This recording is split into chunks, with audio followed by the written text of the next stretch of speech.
I was listening to a man tell me what had happened at his church, and this is what the man told me.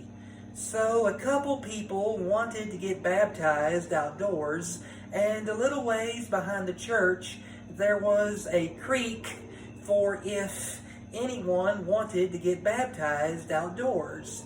So the preacher is in the water and is beginning to pray, and while the preacher is praying, there is a man coming our direction. And this man would walk a little ways and fall down, get back up, walk a little ways and fall down again. And it seemed like this man might be drunk.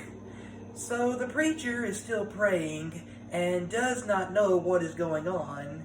And this man has landed in the water and is right beside the preacher.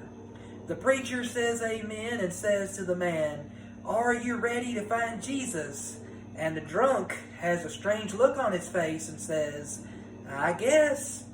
So the preacher grabs the man, dunks him under the water, pulls him back up and says, "Did you find Jesus?" And the drunk is a little out of breath and says, "No." And the preacher has a strange look on his face now. So the preacher grabs the man again, dunks him under the water, holds him under the water a little bit longer, pulls him back up and says, "Did you find Jesus?" And the drunk says again, "No." And at this point, the preacher is getting frustrated. So the preacher grabs the man again, dunks him under the water, holds him under the water for about 45 seconds, and I thought he was going to drown the man. So the preacher finally pulls up the man out of the water, and the preacher says to the man, "Did you find Jesus?" And the drunk says to the preacher, "Are you sure this is where he fell in?"